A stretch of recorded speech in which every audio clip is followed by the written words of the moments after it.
Kalipunan. Banda! Thank you very much, Mr. President, for your message, sir. Sampanaw!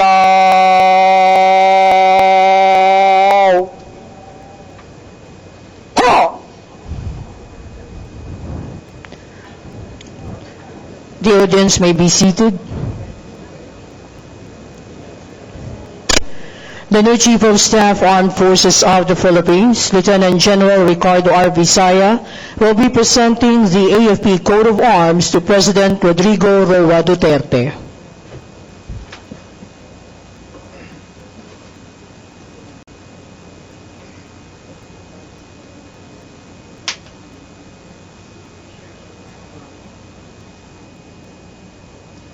Armed Forces of the Philippines Coat of Arms, adopting the symbolism of the Philippine national flag. This coat of arms embodies the AFP's mandate to serve and protect Philippine democracy and freedom, a creed firmly upheld by each and every Filipino soldier. Presented to President Rodrigo R. Duterte, President of the Republic of the Philippines, by the officers, enlisted personnel, and civilian employees of the Armed Forces of the Philippines.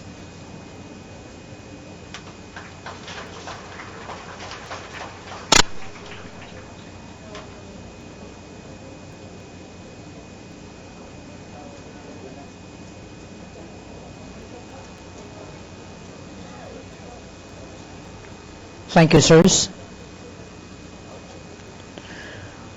We shall proceed with the pass and review. Go. Ha!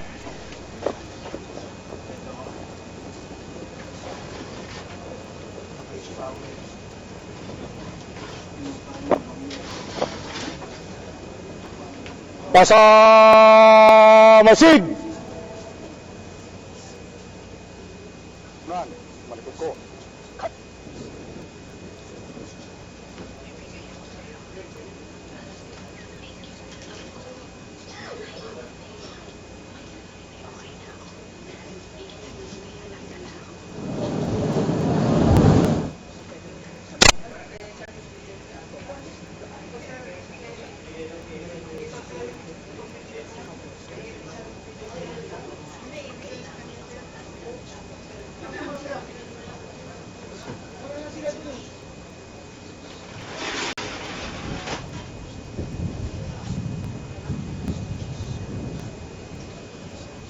Sa kanang balikat!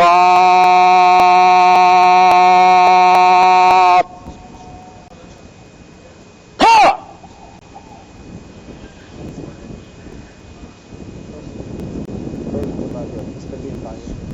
Talupad! Unang talupad! Ang pasulong! Cut! The President of the Republic of the Philippines is respectfully requested to stand at the center front for the pass and review. Today we witness the rites of passage and the leadership of the Armed Forces of the Philippines, with the new Chief of Staff, Armed Forces of the Philippines, at the helm of the 125,000-strong soldiers, airmen, sailors, and Marines. As it continues to perform its mandate of preserving peace and development, the Armed Forces will fully support the new administration of President Rodrigo Roa Duterte.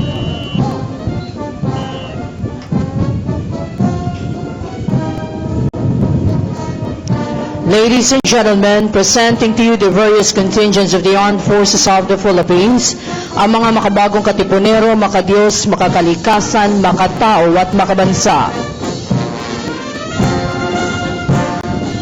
The parading contingent is led by Major General Angelito M. De Leon, his staff, Captain Federico Celso, Colonels Timoteo Ferdinand Blasco, Eric Escarcha, Ferdinand Reboja, Alfredo Patarata, and Florentino Mendez Jr. Following the troop commander and staff is the AFP Composite Band under the baton of Petty Officer 1 Joel Signo.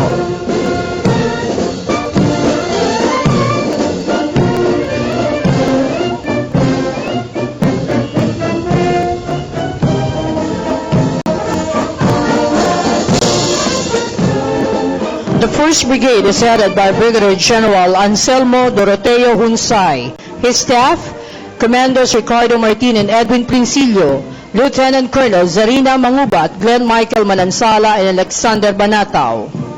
Following is the battalion from the General Headquarters led by Major Augusto Austria. His staff, Majors Noel Roque, Emmanuel Cuadra, and Danilo Chades Candor, and Captain Marcelo Pasco Jr.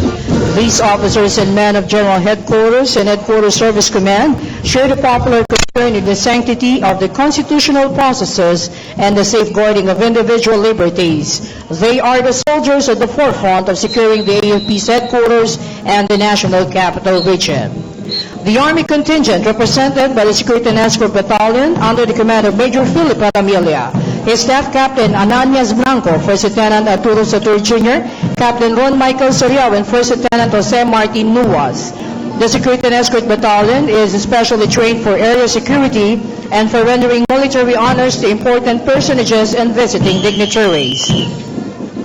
The Angels of Mercy and the Guardians of the Philippine Skies, the Air Force Battalion led by Lieutenant Colonel Alexander Andrew Di Mapilis. His staff, Majors Demidor Cruz, Louis Leander, Victorol, and Richard Dalag. Represented by the Philippine Air Force Gala Battalion, this unit conducts military honors and other ceremonial requirements of the Philippine Air Force. Next, we have the protectors of the Philippine Seas in the first line of defense to uphold our territorial integrity, the Philippine Navy. The battalion is under Commander Victor Ramos. His staff, Commander Limar de la Calzada, Lieutenant Commander Sherwin Opena, Herbert Estabilio, and Efren Cajepo. The Navy secures our territorial waters and conducts sea lift operations in support of our troops, performs mercy missions, rescue and relief operations during calamities, and protects our marine resources and environment.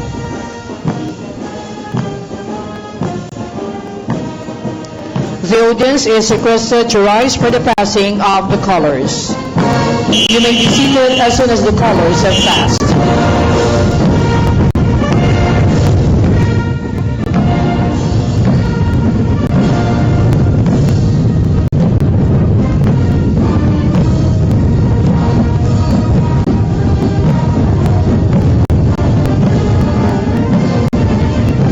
Thank you. The audience may be seated. The mass colors represent the different major services and AFP-wide separate and support units of the Armed Forces of the Philippines. The 2nd Brigade is headed by Commodore Robert M. Pedrad, his staff Lieutenant Colonels Rodel Martinez, Marvin Sapiciencia, Derek Ablog, Rahman Autre, and Raimundo Rosario.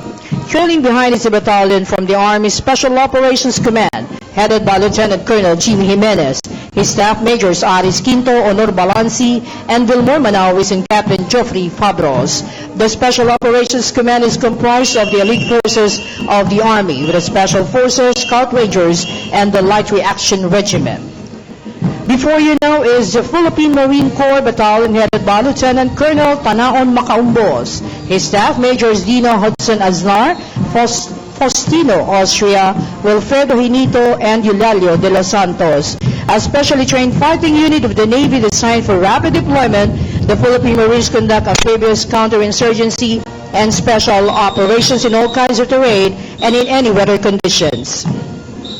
Following is a battalion from the 710th Special Operations Wing of the Air Force under the command of Lieutenant Colonel Ariel Mabiling. His staff, Major Patromino Cesar Olmilla, Captains Warren Bete, Tandy Giocampo, and Vincent Paclibar. The 710th Special Operations Wing conducts special operations for the defense of Air Force bases and installations and perform other contingency operations. In front of you now is a battalion of the AFP Peacekeeping Operations Center commanded by Lieutenant Colonel Roberto Huet, his staff Major Sherwin Monteron, Romeo Galabay, Reden Ochea, and Captain Chodorico Nicor.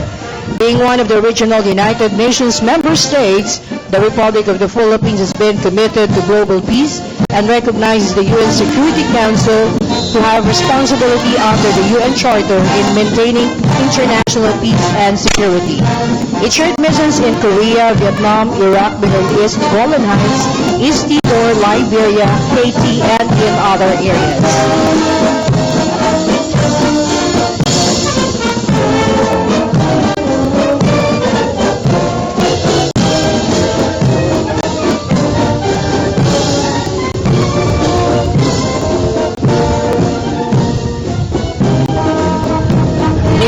gentlemen, you have just seen a segment of your armed forces pass before you.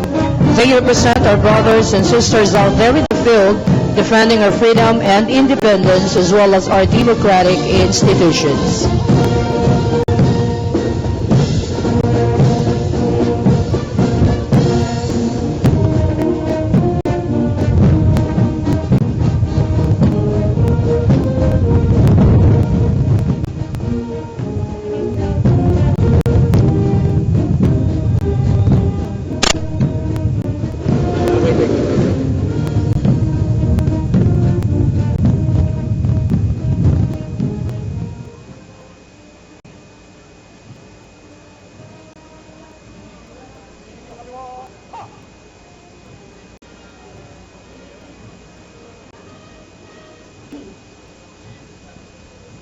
Okay, narinig niyo yung pagpapali ni President Rodrigo Duterte. Anong masasabi niyo, sir? Kasi katulad yan, nangindigan siya na sinabi niya kung dati araw ang binibigay niya para matapos ang illegal na operasyon ng droga, kriminalidad.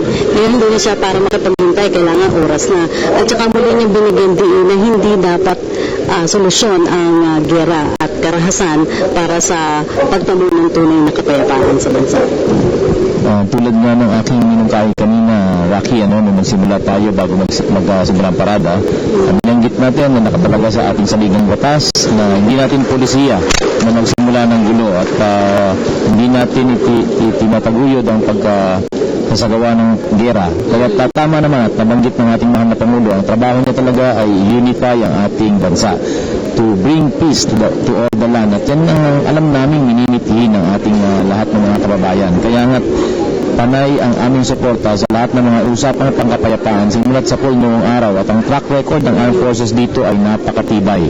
Dahil nung nagkaroon tayo ng usapang pangkapayapaan sa MNLF at nagkaroon ng integration ng mga warriors nila, natapos natin yan at naging kasapin natin sa giyera sa Mindanao ang karamihan ng ating mga MNLF brothers na dati nating katunggali. At ngayon, sa MILF naman, sa usapang ito, so suportado din natin ito. At yung CPLA na naging problema sa Northern Luzon, sa may mga Kalinga area, naging maayos din yan dahil todo ang suporta ng ating pamahalaan sa ating armed forces. So kaya di ako nangangamba na magiging maayos ang ating pagtulungan sa pagsugod ng usapang kapayapaan sa lahat ng sektor. Yes, nabanggit din niya ang plano niya magtungo sa ulo. Tama na pag-uusap ni dating MNLF Chairman Normis Wari. At nais na kasing bigyan buong malalim ang sinabi niya na dapat yung koneksyon ng Abu Sayyaf dun sa usapin ng proseso ng pangkailangan. At sinabi na nasa hindi niya masisi pero binigyan din niya na may dapat katapusan ito at hindi pa iralim ang karahasan. Tama yun. At determinado ang ating mahal na Pangulo, ang ating Commander-in-Chief na tapusin ang mga kriminalidad, ang pag-abuso ng mga ilang mga elementong hindi nagnanais ng kabutihan para sa lahat. At suportado natin yan. Law enforcement ng karamihan dyan, pero full support ang ating armed forces sa lahat ng law enforcement operations na isinasagawa nila. At yun din naman, alam namin ang ating kasamahan sa pulis, mga kapatid natin dyan, at Kabaro ay suportado din nila ang ating adikain na mapatupad at maayos ang ating mga focus military operation para mapadali ang pagdadala ng peace and order. Yes, at yung nakikita nga yung paghaharap ni Pangulong Duterte at ni Vice President Leni Robredo, inamin ni Pangulong Duterte. Ito yung first time na makilala niya si Vice President Leni Robredo. Yung katulad na sinabi natin na first time na magkikita sila after election, pero hindi pala talagang personally, ngayon lang niya nakilala si Vice President Leni Robredo. At dati kasi nagkakaroon ng mga usapin na walang may nais na magkaharap ang dalawa. Pero ito po, dahil nga katulad ng sinabi mo, may protocol or meron tayong sinusunod na protocol at lahat po ng ating mga senior leaders sa gobyerno ay iniimbita po natin sa lahat ng ating mga sinasagawang seremonyas. At nakakatuwang tingnan, Rocky, dahil tunay na ladies man na si Pangulo natin, ang ating Commander-in-Chief. Inuna pa niyang batiin ng ating Vice Presidente ng kanyang magpalumpati. At ang siguro masasabi natin na kung tayo ay nagre-request ng isang united front against criminality, pinapakita niya na dapat magsama-sama rin tayo at maging united din sa taas ng liderato. Yes, at sa speech naman ni AFP, bagong AFP Chief of Staff Ricardo Bisaya, ay binigyan din niya ang Banetos Nasyon, pagbaka sa pagtulong ninyo na mapanatili ang kapayapaan, yung pagiging sentinels nyo ng peace and order at saka yung security. Tama yun, Rocky. Madami siyang pinakita at pinahayag na commitment sa ating mahal na Pangulo. Unang-una, yung commitment ng ating mahal na Pangulo sa change ay susuportahan ng armed forces. At isa pa dyan ay yung panawagan na maguhin din natin unahin natin ang pagbabago mula sa ating sarili. Kaya nga ating sinusulong itong transformation roadmap. At yun din ang sinuportahan ng ating bagong talagang Chief of Staff na si General Bisaya. At nakakasigurado kami na ang kanyang liderato hanggang sa siya ay magretiro ay matutuon dun sa mga punto na gustong bigyan ng emphasis ng ating Commander-in-Chief. Okay, sa puntong ito ay magpapasalamat ako sa iyo, General Padilla, sa po yung AFP spokesperson. Kaugnay pa rin po na paghatid namin sa inyo live ng change of command dito sa Armed Forces of the Philippines na pinangunahan ni President Rodrigo Duterte. Mula po dito sa Campo Aguinaldo, ako po si Rafi Ignacio para sa Telebisyon ng Bayan.